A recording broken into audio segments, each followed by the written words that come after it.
This is a showcase on my custom DC Multiverse Atrocitus.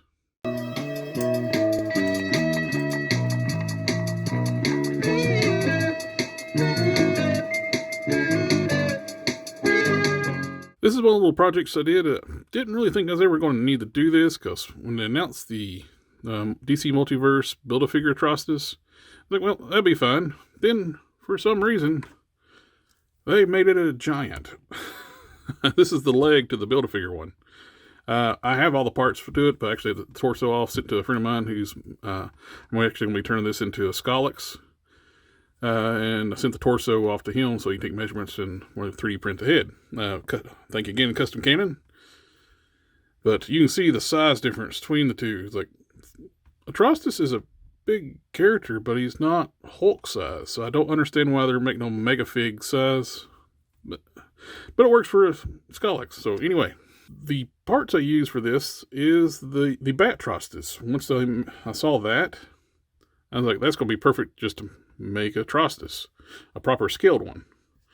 The original head was the Batman, mutated looking Batman head. What I used is castings of the DC Direct Atrocitus parts.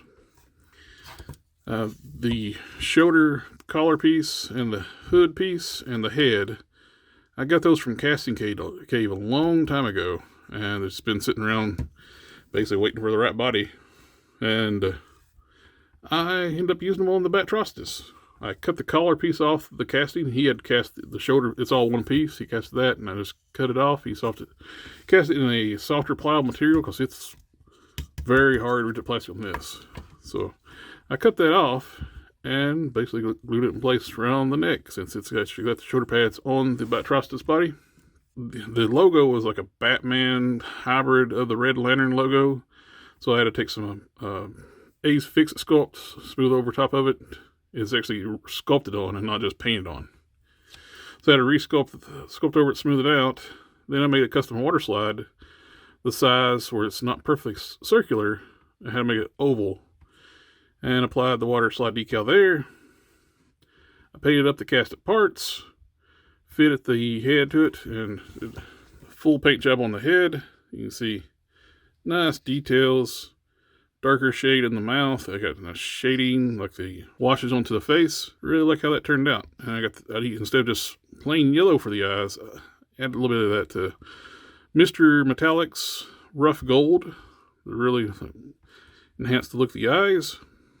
The reds were like a real dull looking red when I got it, so I went over it with a few coats of Tester's transparent red to deepen up the colors. Then I did a Tester's black wash over top of that.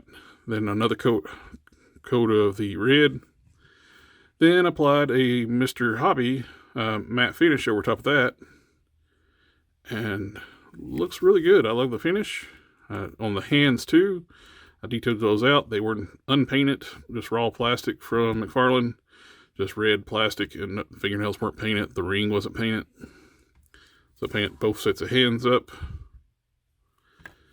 And so he's got 2 fist hands, 2 open splay hands, and this one where you can actually hold the lantern. That's pretty much all there is to this one. It's basically just a little bit of paint work, resculpting, adding on the collar piece, new head. And I got a proper size Atrocitus. So much better than any one we've had out so far. That's the Mattel one. Was ridiculously undersized one. The old DC Signature Series, the subscription service one.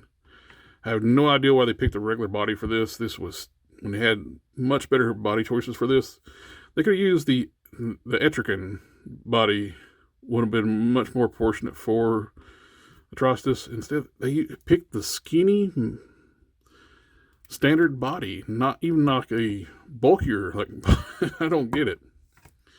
You got the DC Direct one, which looks nice, but the articulation is terrible, and without a stand, he doesn't stand too well. You gotta get the balance just right, legs just right. I don't even know why they even bothered with leg articulation on these. Under just T-jointed. But the sculpt is always nice on these. So I got a balance of the best. So I got really good articulation, good size, which he's exactly the same height as the old DC Direct figure. And you can see it's hard to get that sucker to stay standing. Hence why I don't like using this one. But now I have a really good one for the shelf. So he's going to be going on my lantern display. I love how the size and look of it. Same way with the Scolex when I get the headpiece that Custom Canon's making for me. Anyway, thank you for taking time to watch the video. Remember to like, share, comment, subscribe, and I'll catch y'all next time.